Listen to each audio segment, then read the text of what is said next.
Nos vamos a nuestro vagón de cola de Factor Ferroviario, donde en esta ocasión nos está esperando Adolfo González, que es presidente de Américo Railways. Volvemos a dar el salto. En esta ocasión nos vamos hasta México para conocer cómo está el sector ferroviario en este país. Hola, Adolfo.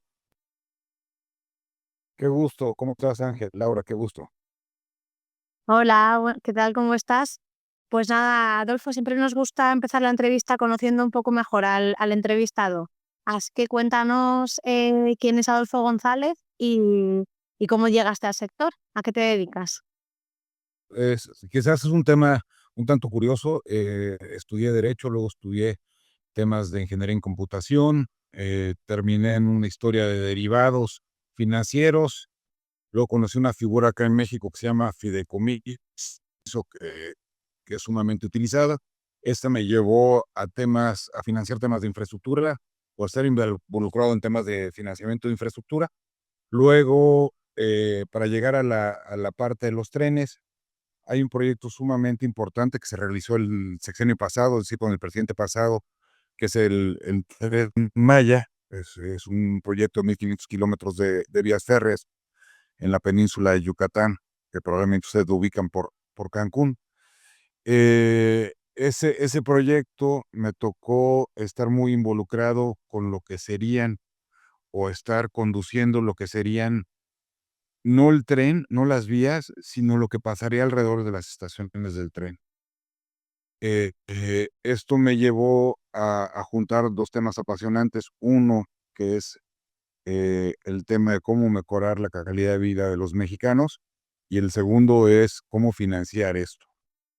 Entonces ahí entramos al tema de la infraestructura de trenes, o muy relacionados con la infraestructura de trenes. La idea era crear 18 ciudades o 18 comunidades sustentables alrededor de las estaciones de tren. Hicimos un trabajo muy intenso entre Fonatur, que era la empresa del Estado que llevaba las cosas, pues la parte financiera, eh, consultores tan importantes como Deloitte, o como ONU Habitat, uno viendo el tema del dinero, otro viendo el tema social y ambiental y todo esto que ustedes ya conocen bien. Lamentablemente ese proyecto no se llegó a buen puerto. Sin embargo, creamos una metodología para crear estas comunidades alrededor de las estaciones de tren. ¿Qué debe pasar alrededor de las estaciones de tren? Nosotros tenemos ahí dos políticas o dos líneas de dos argumentos. Uno, que le llamamos la teoría del elevador y los topes. La teoría la teoría del elevador. La teoría del elevador básicamente nos dice que los trenes, igual que los elevadores, llevan a la gente del punto A al punto B. Unos lo hacen de manera horizontal, otros lo hacen de manera vertical. Y a partir del quinto piso en un edificio tiene valor porque existen uno o varios elevadores. Lo mismo pasa en el negocio inmobiliario. Si no hay forma de llegar, si no hay forma de transportarse entre los diferentes pisos, pues no hay valor en esa parte inmobiliaria. Y cuando se junta el tema inmobiliario y el tema ferroviario, pues el tema de captación de plusvalía se vuelve sumamente importante. Y eso es lo que pues trabajamos mucho. Y esto unido con otra cosa que le llamamos nosotros la teoría del tope. No sé si saben ustedes qué es un tope. Cuéntanos. Un tope es esto que ponen en las carreteras para que reduzcas la velocidad. Ujú. Speed bump en inglés.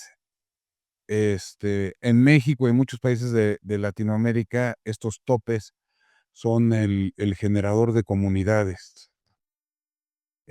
¿Por qué? Porque se pone uno de estos topes, luego viene el emprendedor que vende fruta, luego viene el emprendedor mayor con el restaurante y la tienda de souvenirs, el del hotel, de la gasolinera, y tiene 200 empleos alrededor del tope.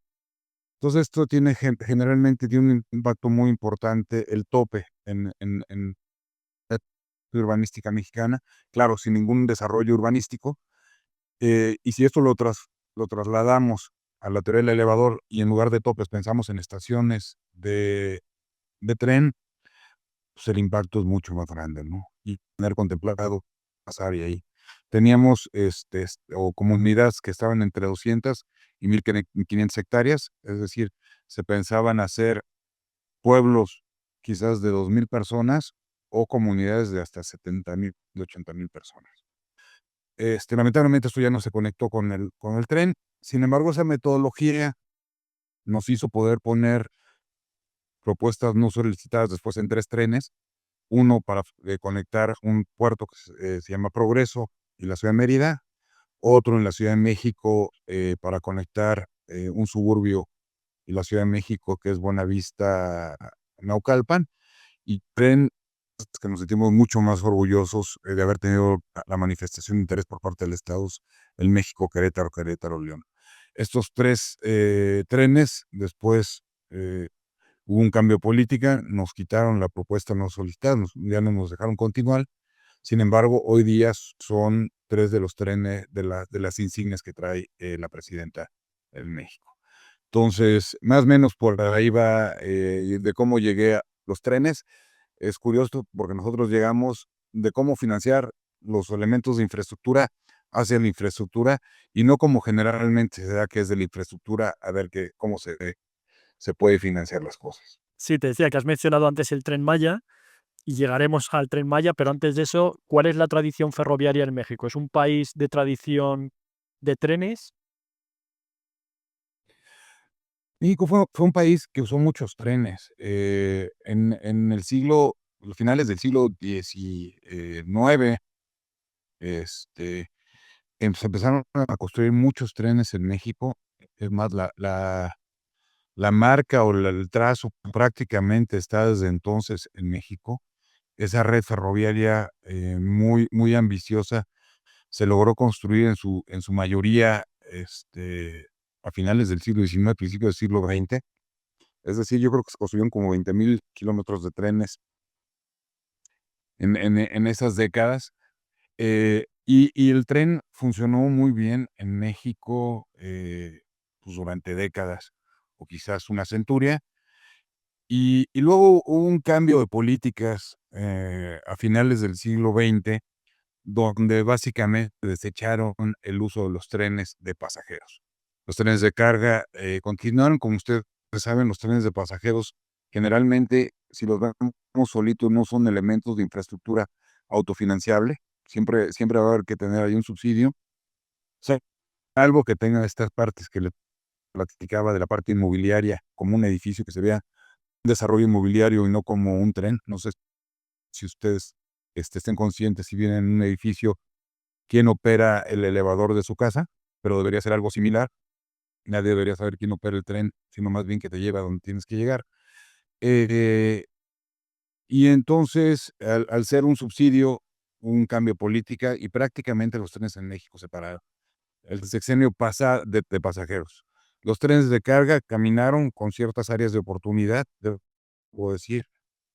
Se dieron un par de concesiones o algunas concesiones, y en carga, pues sí, funcionaron. Y el pasajeros, pues se paró, y el sexenio pasado sí con el anterior presidente, o diríamos con el cambio de régimen que hubo, se pensó que los trenes deberían estar otra vez en México. Pues nada, sí que nos queríamos ya meter un poco en materia, justo antes lo mencionabas, hablabas del Tren Maya. Háblanos un poco sobre el proyecto y cuáles son las características principales, ¿qué lo hace especial? El Tren Maya debe considerarse como una fórmula o como este elevador, como esta forma de levantar o de llevar desarrollo social y económico a la zona. La península de Yucatán tiene varios componentes importantes. Tiene una zona sumamente turística que ha tenido un boom internacional brutal, que es vamos a decir que la Riviera Maya. Hoy más de 20 millones de pasajeros llegan al aeropuerto Cancún. Se pensó que el aeropuerto de Tulum iba a comerse parte del mercado y no, se creó otro mercado. Es una zona boyante. Luego tienes otra zona que es alrededor de Mérida, la capital de Yucatán, que se ha convertido en una zona también de un crecimiento económico trascendental. Sin embargo, lo demás de la península, que es una península bastante grande, eh, la verdad es que es una pena lo que pasa. La pobreza y lo demás por falta de comunicación este, no, uno no da crédito que palabras que para nosotros serían normales, como hablar de drenaje, muchas de estas comunidades no tienen, ¿no? Y no tienen por un poquito hablar de lo mismo, ¿no? Si son lugares tan remotos, ustedes pueden ver una foto de la península de Yucatán de noche y van a ver que está prácticamente apagado, salvo las orillas, estas que acabo de decir. Y entonces, bueno, pues el tren se crea con un espíritu de desarrollo económico fundamental, ¿no? No tanto buscar un proyecto económico rentable, sino un proyecto de desarrollo social fundamental, ¿no? Y bueno, todas las veintitantas estaciones que hoy tiene y tal, tienen su acomodo, y bueno, pues yo creo, no fue lo que a mí me hubiese gustado, porque no creamos estos polos o estos elementos de captación de plusvalía alrededor de las estaciones de tren. Para mí, a grandes rasgos y tal, que se estableciera una estación de tren en un pueblito de estos, implica que los mexicanos le regalamos al pueblito pues, entre 500 y 700 millones de dólares para poner la estación de tren ahí. No se lograron los elementos de que queríamos de generar utilidad social, cultural, ambiental y económica. Sin embargo, creo que va a ser un plazo dentro de algunos años y va a hacer que crezca la zona económicamente, ¿no? Sí creo que es un elemento de cambio. Muy bien, Adolfo. ¿Y cómo calificarías el grado de desarrollo del transporte ferroviario urbano, sean metros o similares, y por otro lado también el desarrollo del transporte de mercancías por tren? En México completo. Es una pregunta muy compleja esa. No sé si ustedes conocen México, pero Justo la zona de que te referías, de Riviera Maya, una maravilla. bueno, eso no es México, no es todo lo demás de México. La Ciudad de México es la capital financiera de Latinoamérica. El ritmo que tiene la Ciudad de México es brutal. O sea, si lo ponemos con Madrid, es casi 8 veces Madrid, nomás para que le den una idea.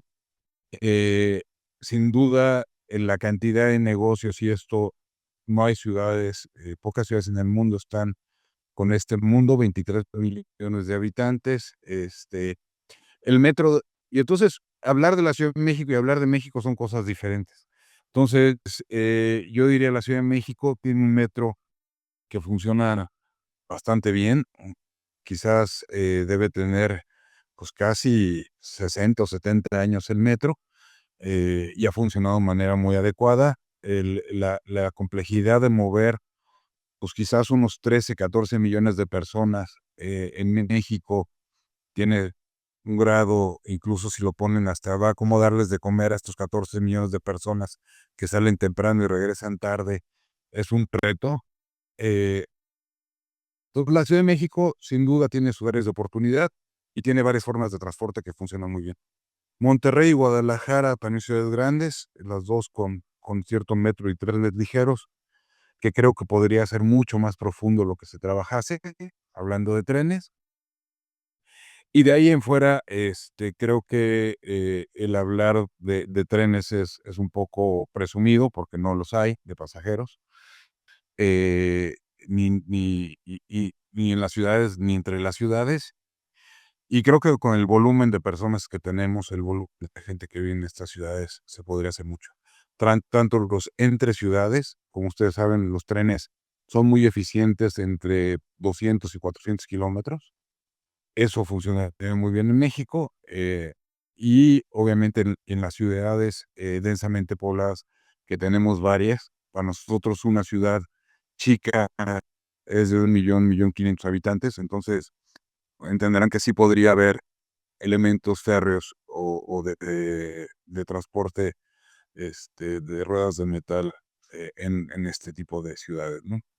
Pero se quedó muy atrás y hay muchísimo por hacer. Por buena suerte existe hoy una visión por parte de la nueva administración de sí crear corredores, de sí crear asociaciones público-privadas o inversiones mixtas que le llaman ahora para poder lograr eso. Y entonces seguramente en los próximos 10, 15 años, veremos mucho más elementos ferroviarios en México, sin duda, ¿no? Nosotros en la empresa solamente hemos analizado alrededor de 50 proyectos que pueden tener cierta viabilidad, o más bien que ya son, desde un punto de vista alto nivel, viables, ¿no? Habrá que entrar al tercer y cuarto nivel de detalle, pero ya son viables. Pues justo te queríamos preguntar, ya para cerrar un poco con el pasado, el presente y ahora vamos hacia el futuro. ¿Cuáles son esos desafíos a solventar y por dónde van a ir los desarrollos ferroviarios en un futuro en México? Yo creo que ojalá y las cosas caminen como me las estoy imaginando. Vamos a tener dos grandes grupos de trenes, los que son centrales, los que son ejes controlados y operados por el Estado. Tenemos el Tren Maya, tenemos varios corredores hacia el norte de Estados Unidos que van a ir trabajando, muchos pegados a a las vías de carga que hoy funcionan. Y luego yo creo que vamos a tener otros proyectos en asociación mixta, el Estado y particulares, de menor escala, que van a cuidar, ¿no? Que van a funcionar.